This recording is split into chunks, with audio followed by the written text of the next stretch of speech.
Bismillah ar-Rahman ar-Rahim. Alhamdulillahi Rabbil Alameen. Wassalatu wassalamu ala Sayyidina wa Nabiyyina Muhammad wa ala alihi al-Tahirin al-Ma'sumin al-Muntajabin. Allahumma salli ala Muhammad wa ala Muhammad wa ajil farajam. I was planning to discuss two topics. One was the topic of Barzakh, and the other one was tafsir, choose a surah. But upon reflection, I found the topic of Barzakh is such a rich, complex and dense theological theme and discourse that would be better to spend the time focusing on the concept of Barzakh and at least giving it a fair chance of unpacking the topic rather than just scratching the surface and then not being able to deal with it.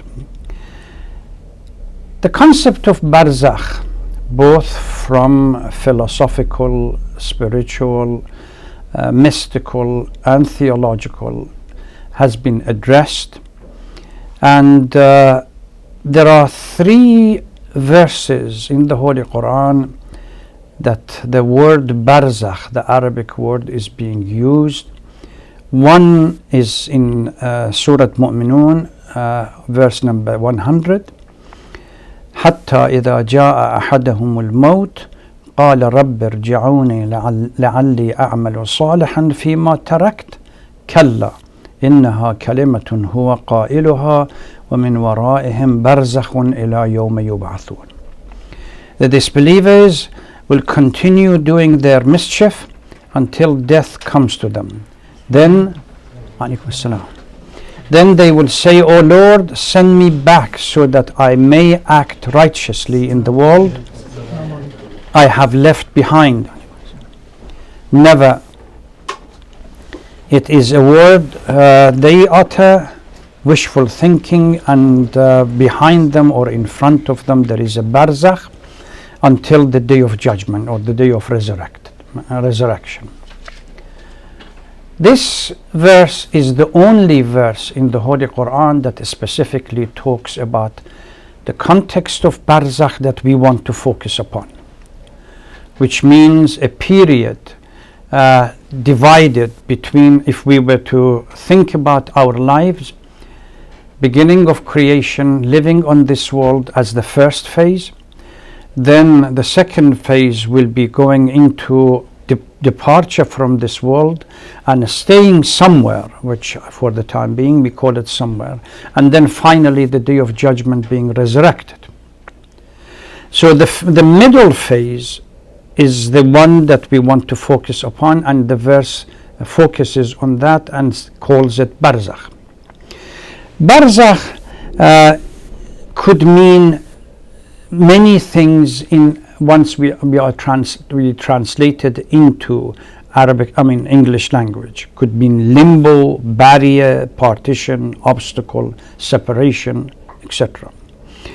In the theological context, it means a place separating the living world from the hereafter.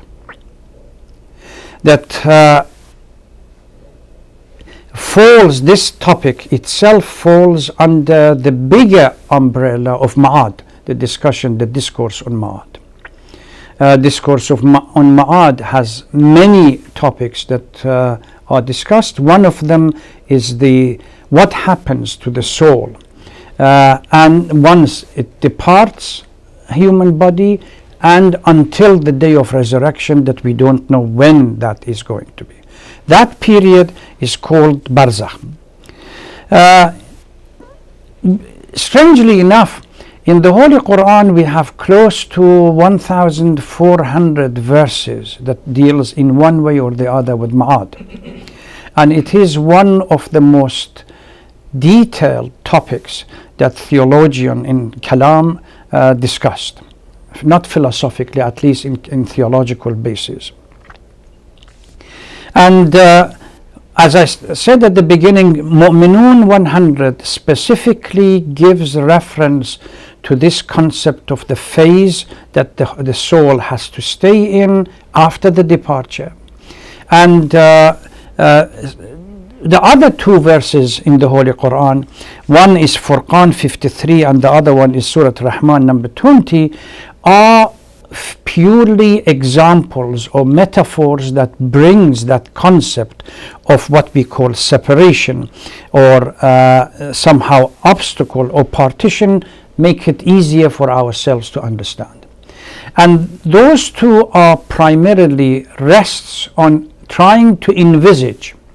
These days you can go to YouTube and other places and literally see this for your own in your own eyes. When the salty water of the sea meets the sweet water of the river, subhanallah, you can see the density difference between the two, and as if there is an imaginary line in the middle, that these two waters never mix despite being in contact with each other, literally contacting each other, but they are not mixed. The salty water remains salty and the sweet water remains sweet. But this imaginary line as a line of separation. And again, the same thing for Surah Furqan, verse number 53. Again, the same thing. The salty water and the sweet water is being used, and how they, at the time of contact, the place of contact, you don't see them mixing together. There is something separating them.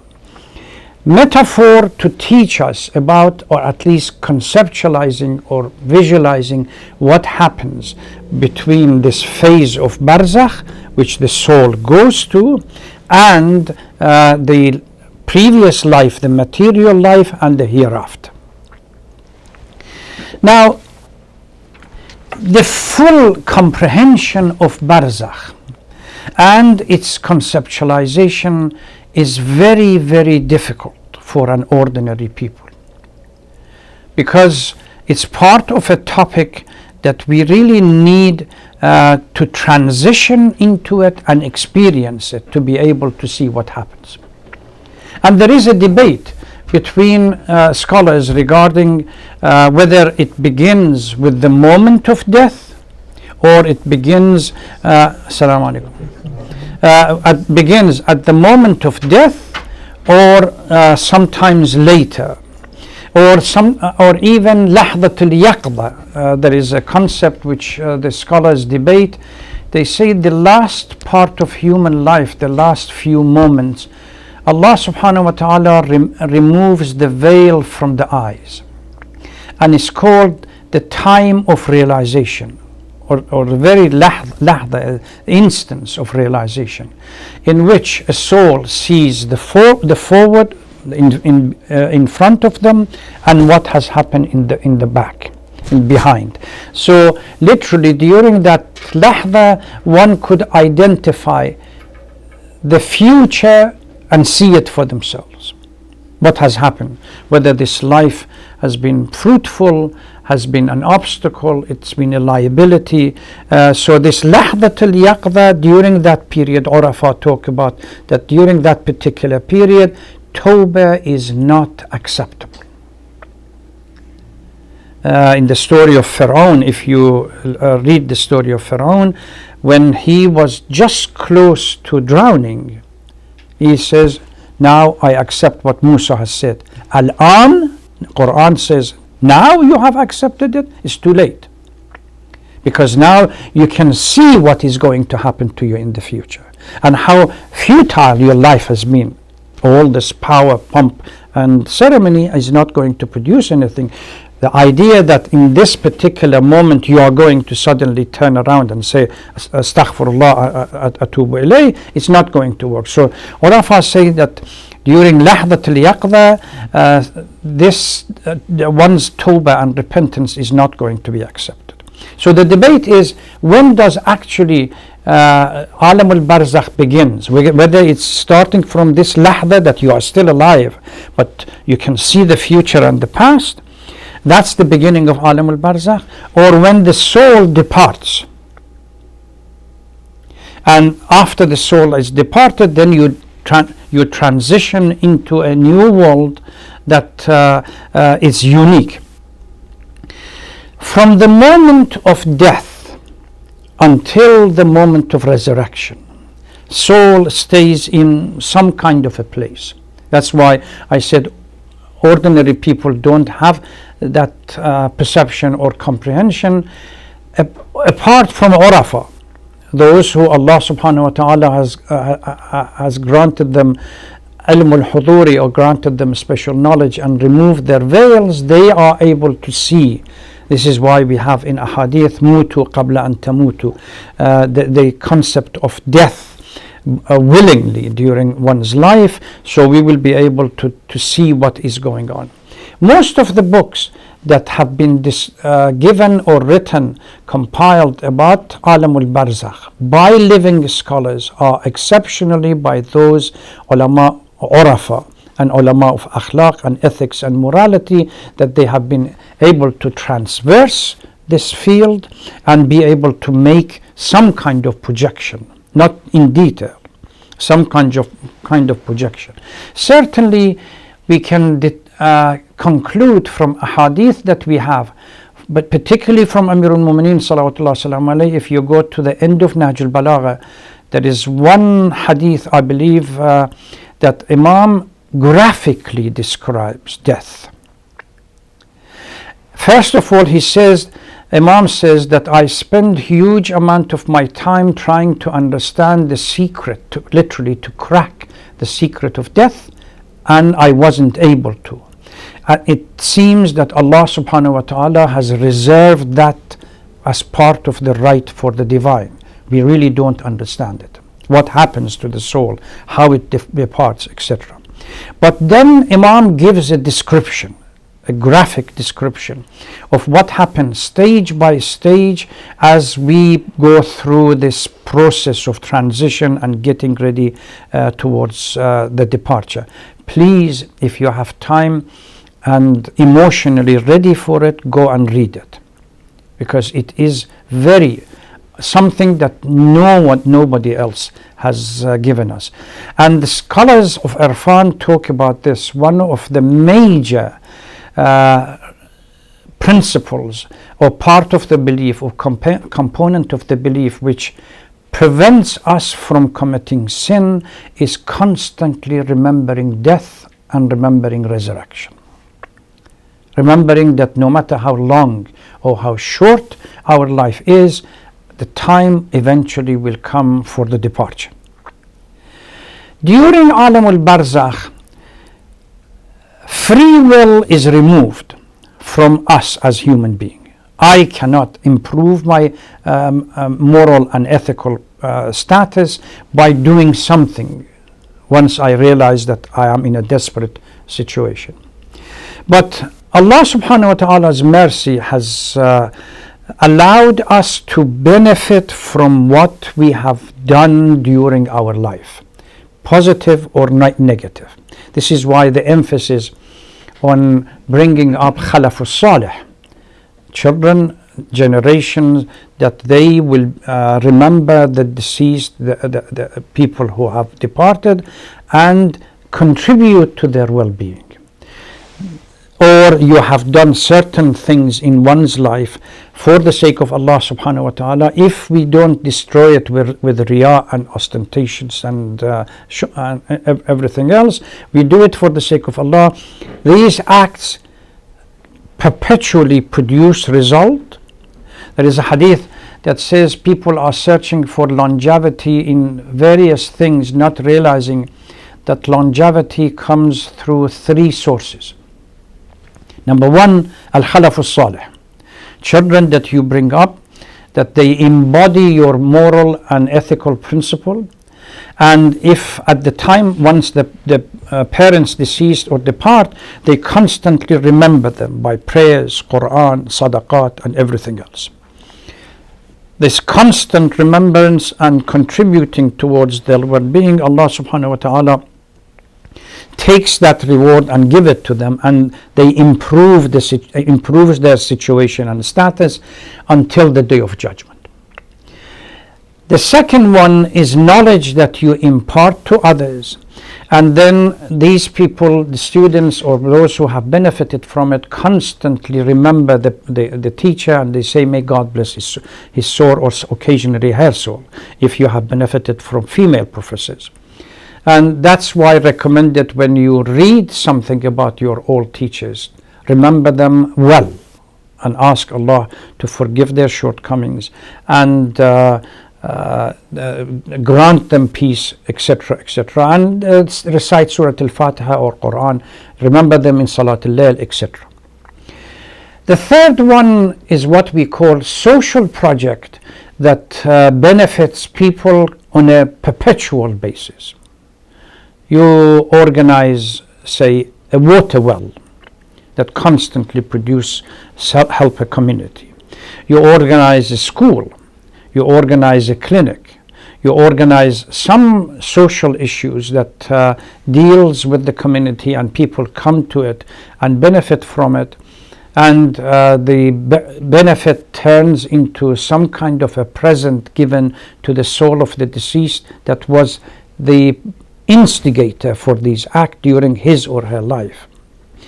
Particularly during this time, we are told repeatedly to be mindful of the soul of the parents. Constantly, that if we don't, there is a concept of death in the Holy Quran when the heart becomes qasi and hardened, where we don't become compassion. The compassion is removed from the heart, and we don't react to particularly the issue of the death of parents, and how much we are indebted to them during our life, and our responsibility during this. So during the time of Barzakh, what we have, while the freedom of action, free will, is removed from an individual soul, the opportunity exists for the elevation of the soul or the demotion of the soul based on what we have done in the past. If we have neglected our responsibility towards our children, and they become sinful or disobedient, or they deviate, and it's been our act, consequence of our deed, then to a degree some of those issues will be blamed on us, and we will have to pay a price for it. But if we have done our best, but the children decide after they have become mature to go in a non-linear manner, that's their choice, and it's nothing to do with us. So both demotion and promotion of our soul during this period is possible, not from our own free action, but from what we have done. The verse in the Holy Quran in Surah Mu'minun, حتى إذا جاء أحدهم الموت قال رب ارجعوني لعلي أعمل صالحا فيما تركت. I've been wasteful of what I have done. Let me go back. Now I can use what I have to do good deeds. Kalla, never. It's not going to happen. إنها كلمة هو قائلها, the soul wishes, but it's a wishful thinking. It's not going to happen. ومن ورائهم برزخ إلى يوم يبعثون. This barzakh, the phase, now you have entered it. You can only move forward, you can't go back. There is another hadith, I believe, is either from Amir al-Mu'minin or Imam Ja'far al-Sadiq, that reminds the believers actions of the past is sealed, crudely translated. Actions of the past is sealed. We have no influence over it. What I did or I didn't do yesterday is out of my control. By the time I got in the evening and went to sleep, this is why it's so critical to reflect just before you go to sleep and do istighfar if we have done something, if we haven't been obedient. The action of yesterday is sealed. On the day of judgment, we are going to be dealing with it. The action of tomorrow, we don't know yet whether we will be granted that life to be able to stay until tomorrow. It's present now that we have to focus upon and do our best. And Arafah, discussed this concept of al-arifu ibn al-waqt, that the true mystic is the byproduct of now. Has to be focused on doing your best in this particular moment.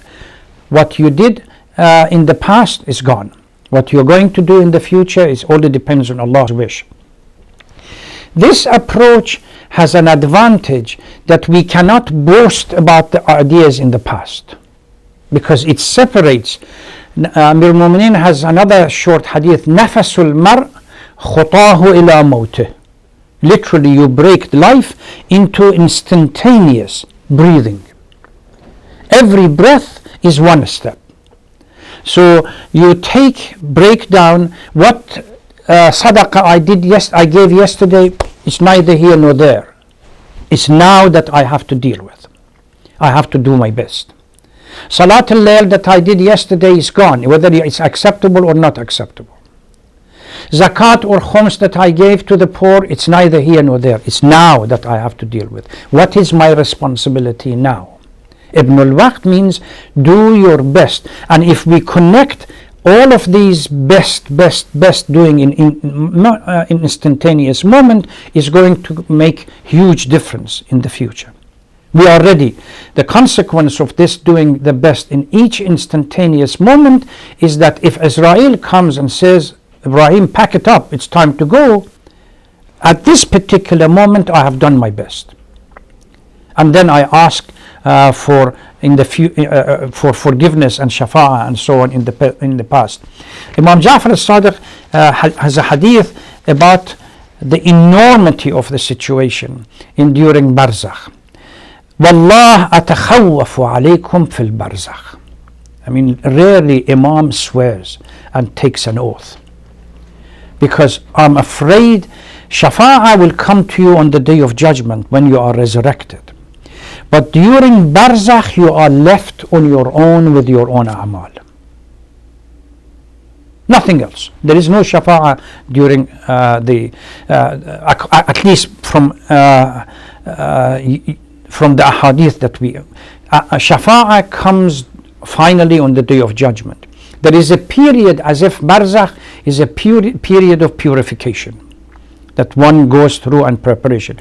There is another concept that Urafa talk about, and that there is a similarity or parallel to what we call today quantum leap in physics. They say that spiritually tafra, jump, is not possible. You have to be prepared. So from a physical lifestyle until resurrection, which is a complete different lifestyle, the soul has to go through stages preparing it for eventually the day of resurrection. That preparation takes place in Barzakh. Now, I'm just throwing out all these concepts because, as I said at the beginning, it is a very rich, complex and dense theological concept that requires many weeks or many times or many hours for discussion for one to be able to do this. What is so unique about Alam al-Barzakh, apart from what we have explained so far? Number one, according to the traditions, Su'al al-Qabr. Once you get the body is positioned into the grave, the question and answer begins. I personally, I'll explain why I disagree that question and answer is delayed until the body is situated in the grave. I believe that question and answer begins the moment the soul departs.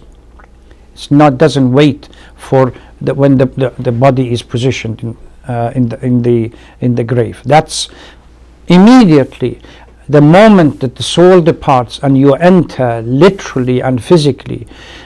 Material life is neither here nor there. Soul enters the Alam al-Barzakh, question and answer begins. The next one that they talk about in ahadith, particularly from the Holy Prophet, we see how he treated his mother, how he, the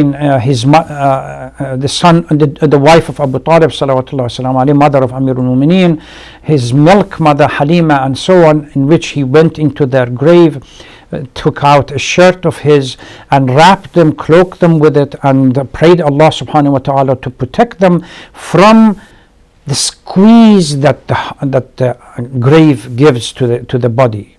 Literally, according to some ahadith, the milk that you had, metaphorical use of language, the milk that you had drank from your mother comes out.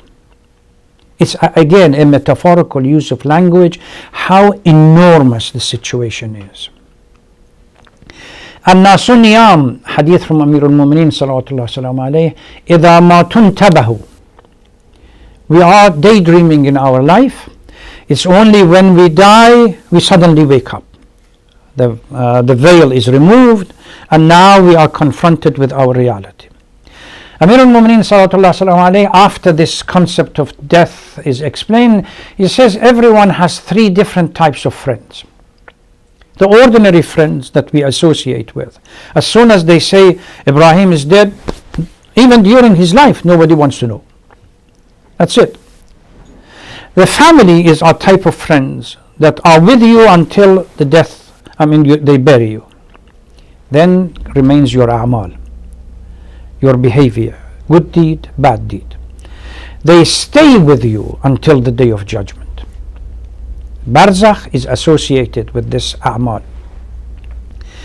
Now, su'al and the pressure on and so on, these are all, I believe, even if they exist, they should be looked at as a metaphorical use of reminding us how serious the situation is. The transition, for the same way a child transitions from the womb of the mother into this world, Allah subhanahu wa ta'ala on two occasions, Prophet Isa and Prophet Zakaria mentions three instances that indicates the enormity of this. وَالسَّلَامُ عَلَيَّ يَوْمَ وُلِدْتُ وَيَوْمَ أَمُوتُ وَيَوْمَ أُخْرَجُ حَيًّا. These three transitions are extremely hard. So the moment of birth for a child, the moment of death for the soul, and the moment of resurrection. These are the three instances. Now, all of these are fine if we were to think about the issue of Barzakh as a kind of what we call based on narrative. But there are a number of verses in the Holy Quran that talks about tajassum al-a'mal. Our deed take a reality. Tajassum al-a'mal on the day of judgment, that deed taking a reality, or tabalwar niyat, both of them, they go together. That during alam al-barzakh and resurrection, we really, our action become real. You don't need a book to tell you. It's اقرأ كتابك, as the verse in the Holy Quran says. Read your book. It's in front of you. You can't deny it. When we have our skins, our eyes, our ears, our foot, our hands, everything witnessing against us, and the book is clearly, our a'mal has taken a shape, a reality in front of us, there is no possibility of denial. And niyat, or Afar talk about this, niyyah, intentions that we have in our mind, even these ones, they grow and have a reality. We have verses in the Holy Quran that says, يَوْمَ تَجِدُ كُلَّ نَفْسٍ مَا عَمِلَتْ مِنْ خَيْرٍ مُحْضَرًا وَمَا عَمِلَتْ مِنْ سُوءٍ تَوَدُّ لَوْ أَنَّ بَيْنَهَا وَبَيْنَهَا أَمَدًا بَعِيدًا. Every good deed is present. Every bad deed are there on the table.